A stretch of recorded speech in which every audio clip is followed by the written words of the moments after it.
Have you checked out our new podcast yet? Hey guys, it's called Deal Us In. Each week, um, we don't really know what the hell we're going to talk about, really, to be honest with you. But Entrepreneurship. We're talking oh about yeah, entrepreneurship, entrepreneurship, the ups and downs of being an entrepreneur and starting and running your own business. some funny shit that basically has happened in our career. Check us out on Spotify and on YouTube at the link below.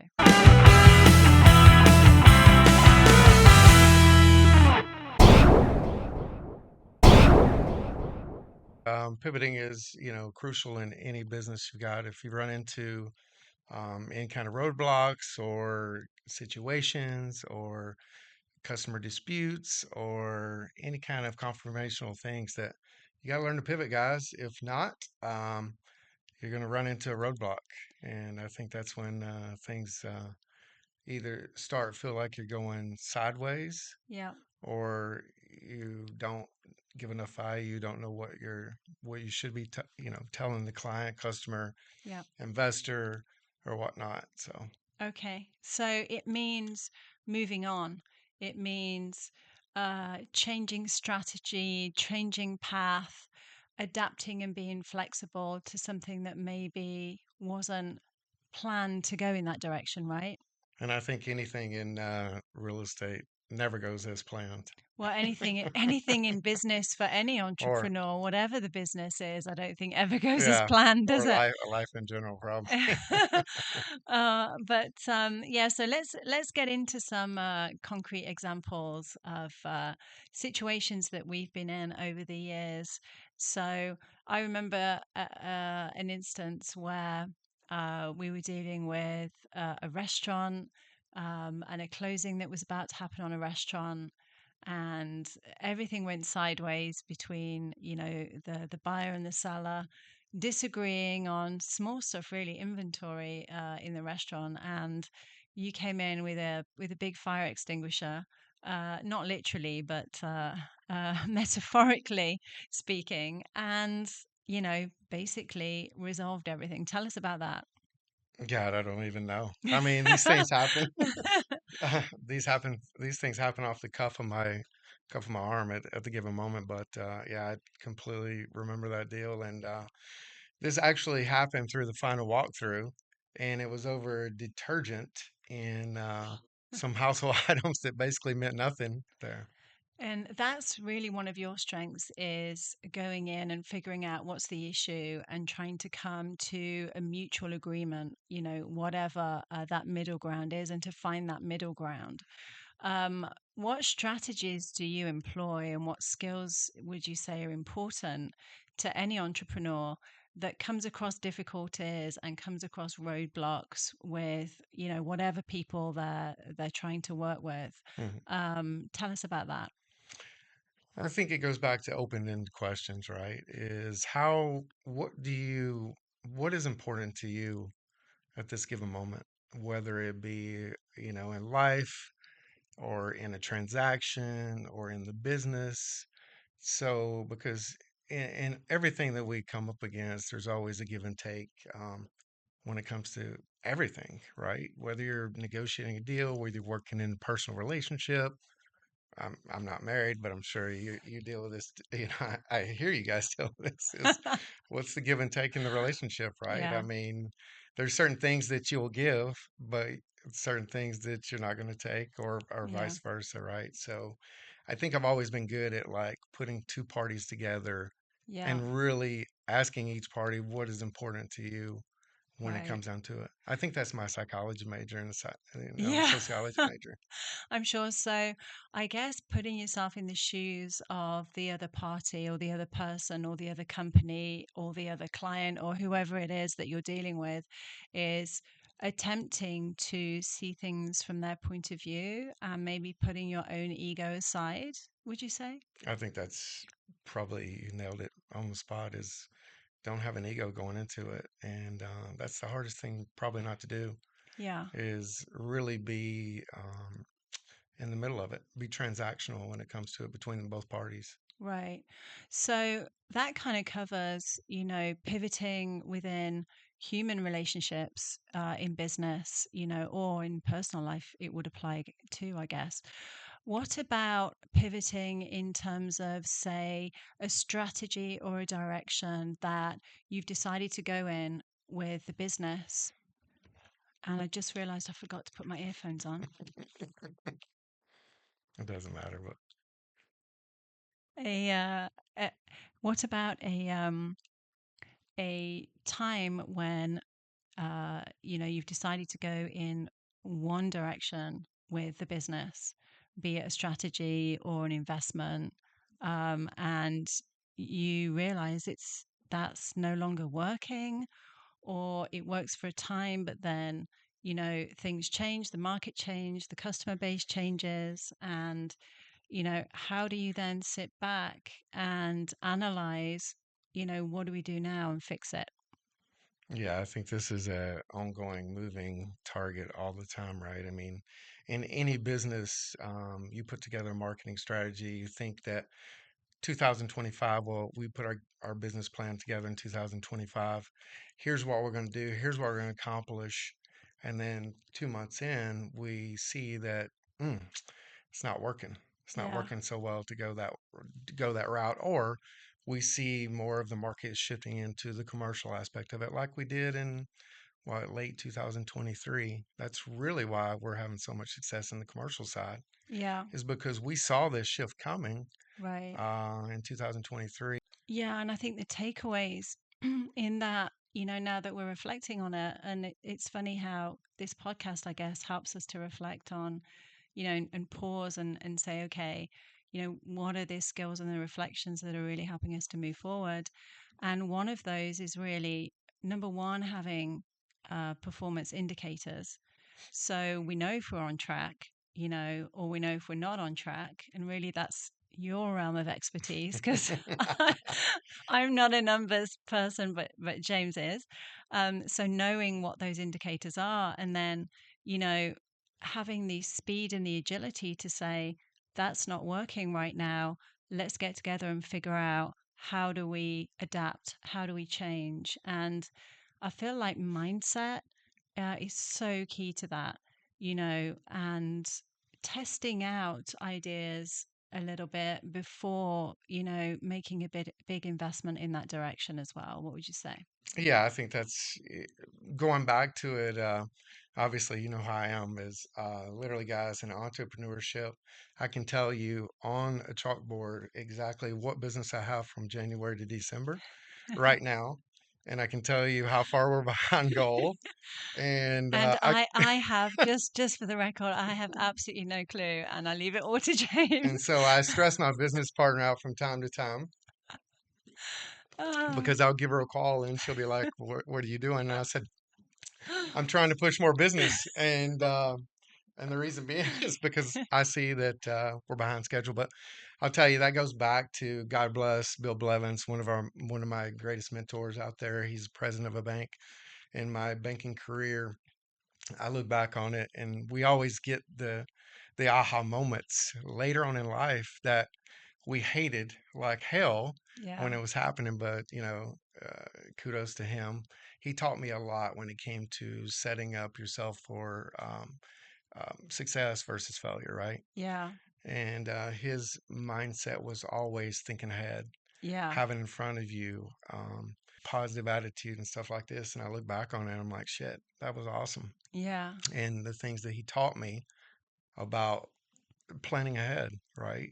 And So, really having a mentor as well, I suppose that is not within your specific business, but understands the workings of a business as a whole.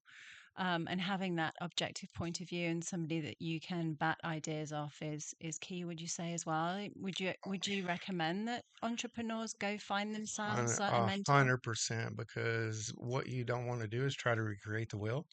And Right. I think in our business, that we've learned too, in our classes, in our real estate side, in our coaching side, we've learned a lot from other mentors that we've watched along the way. Yeah, that's so And true. you've said that a couple of times when we're in business calls or whatnot, and Helen objectives, and some of the one-liners that come out of me are things that I've learned Yeah. through our mentorships throughout the years. So mentors are huge, because you you can take something that's working Yeah. and add your spin to it and make it more successful. Yeah. But 9 times out of 10, whatever you're trying to create, sell, push, handle objectives, people have already got that. You just need to add your spin to it and expand that. Yeah. And mold it your way and add your personality to it, I guess.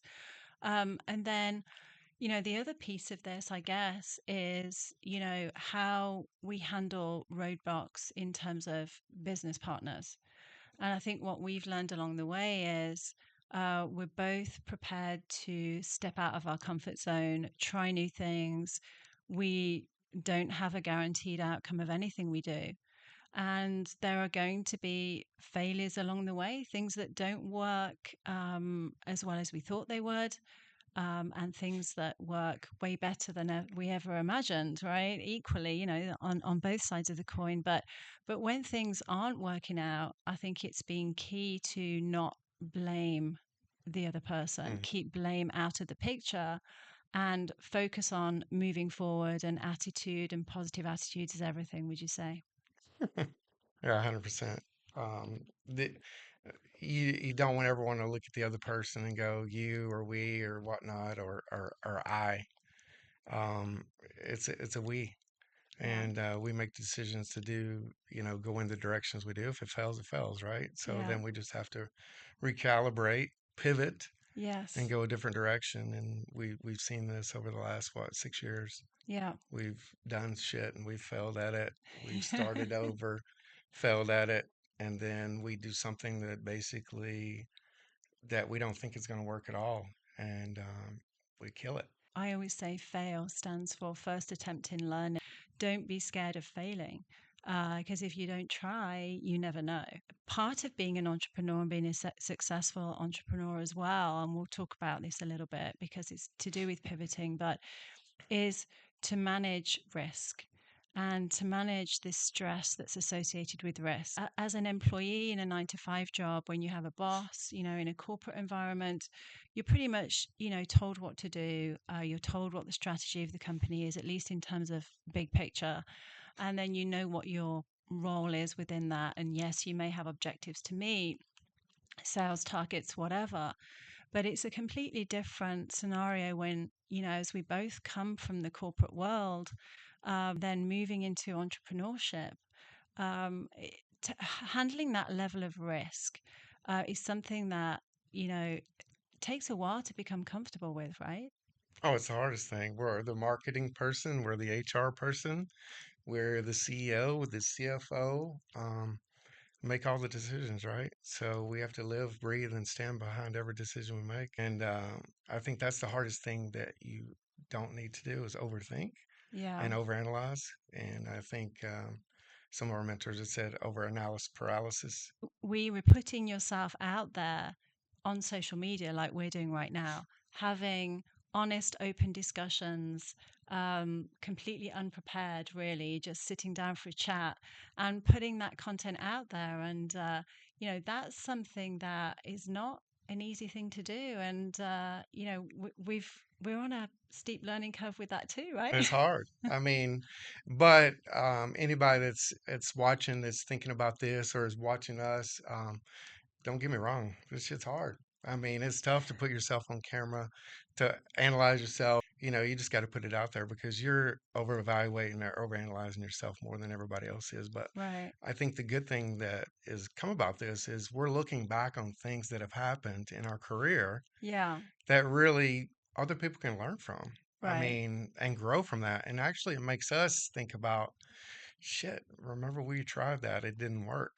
Yeah. And you don't even think about it until you really sit down and start putting all these thoughts together and talking about what we've done in the past or whatnot. But it I feel like this is awesome. It's making me actually leave.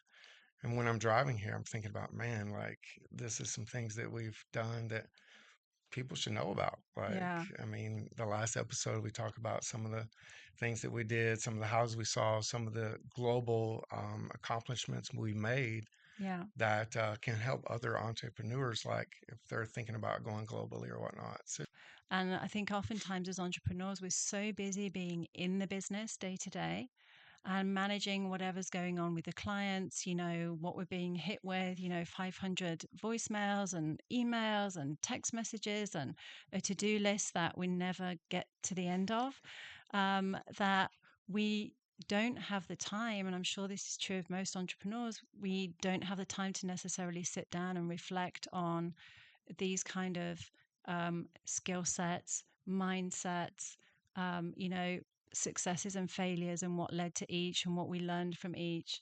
And really, that's a key part of the business that we should have been doing from the get go, and we haven't done. Yeah.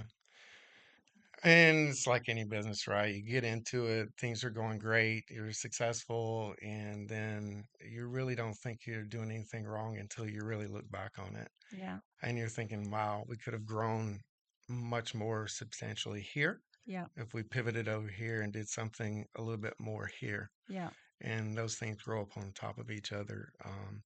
It's it's one of those things, and sometimes you just need to, like my old boss used to say, you need to fire yourself.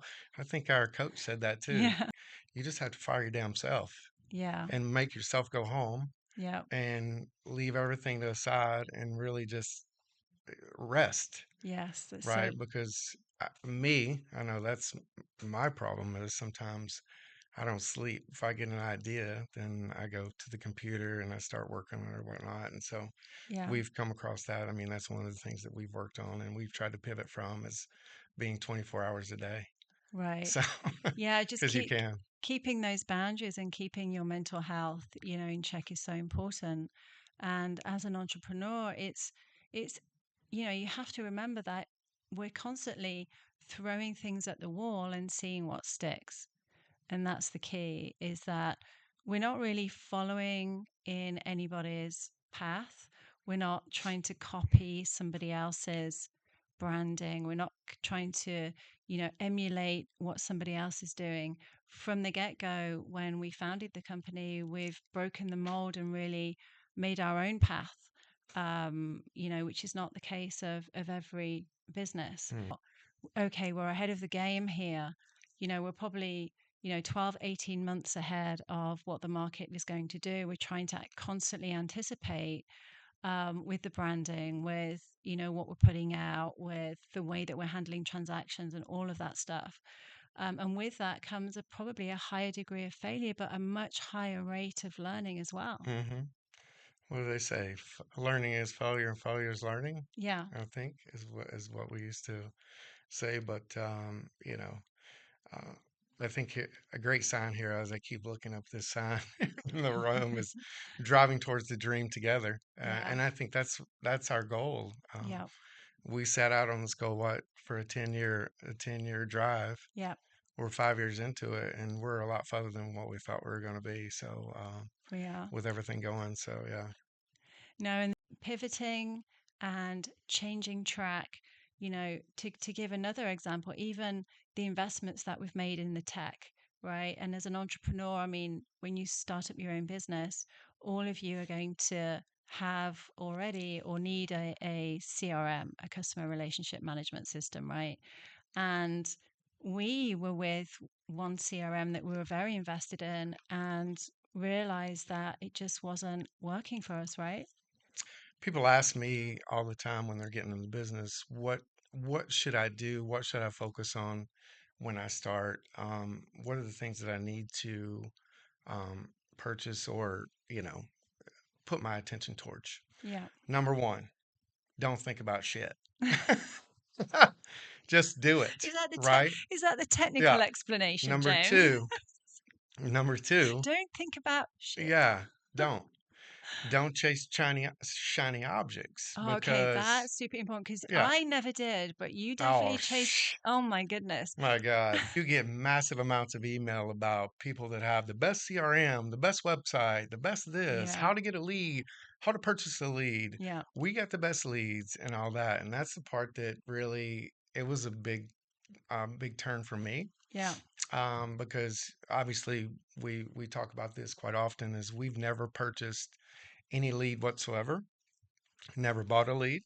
All of our leads come from referrals or people that we've done business with in the past. But that was one of the things is when I first came out, I remember I spent $1,500 a month on one of our, one of our softwares out there. I don't want to name them, but one of our softwares out there that says they're going to give you all these leads. $3,000 later, 60 days in, I'd bought the best CRM. I think I spent like, I don't know, $7,000 Wow. my first 60 days and didn't get one freaking deal. And then I took a step back and sat and said, what I'm not doing is I'm not talking to people. Yeah.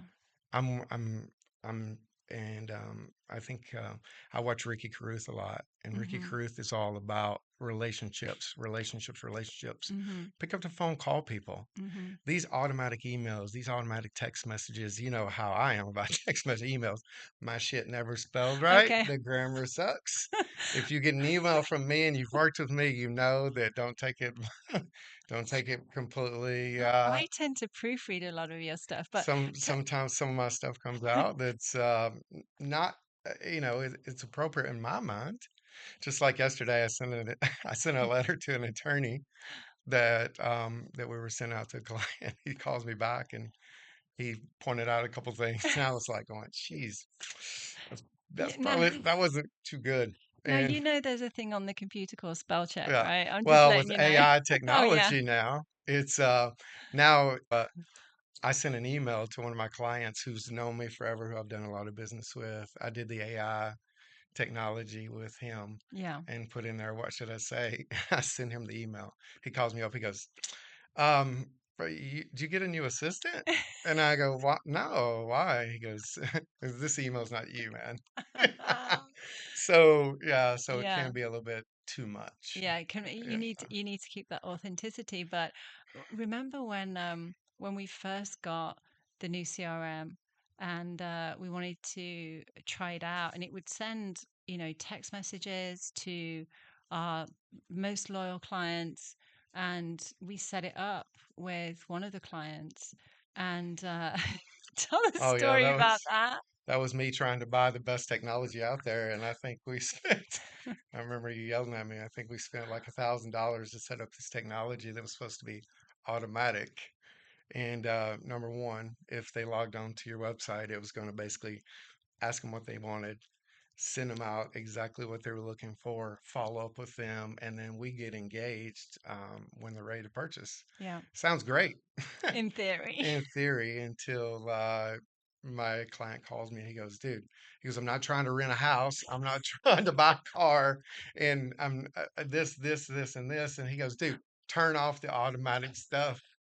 He was And getting like 10 text messages every like 10 minutes. yeah, You've got to do everything in moderation and yeah, test it out first. And thankfully we didn't do that to all our clients. It was only yeah, one, and he was fine about it. yeah. I wanted to mention the client life cycle a little bit as well, because that's one of the instances where we've really had to pivot and set expectations with clients. Do you want to talk, speak to that a little bit? Yeah, I think when you start in any business out, pivoting in, you know, when you form your first relationships or when you're starting to be successful or whatnot, I think sometimes we as entrepreneurs don't take for granted on it's a business relationship, right? It's not a personal relationship. And Yeah. sometimes if you let that business relationship grow into a personal relationship per se, and you don't set boundaries or expectations of what each side is doing, what their goal is, the give and take or whatnot, it becomes a toxic relationship. And you know, we've had So that happen. We've yeah, and had that happen with us. So I would liken it to being a parent of a teenager, right? You give your all over a period of time to that teen. And, it seems sometimes like the more you give, the more you want, they're never satisfied. And they almost forget, the level and, the lengths that you're going to help them. And like the appreciation of that seems to go down rather than increase. And we've noticed that, and it's not the case with everybody, but there are certain cases where that's been like that with clients, and we've had to navigate that and figure out how do we manage this, because, we're not going to be answering text messages and answering our phones 24/7. Like, we have to set boundaries. So, Yeah, I think it talks about failures, right? We failed in a couple relationships where we probably didn't handle them right coming out of the gate.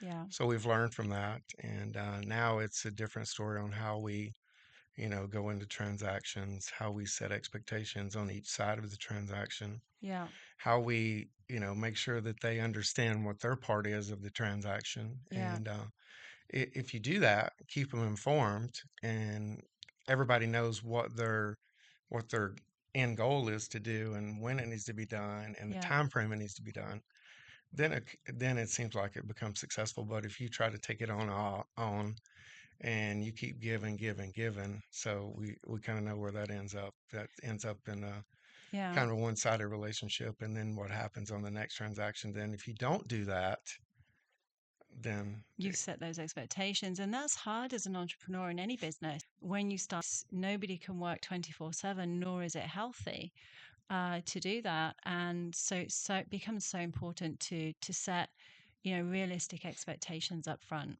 yeah, it's like relationships, right?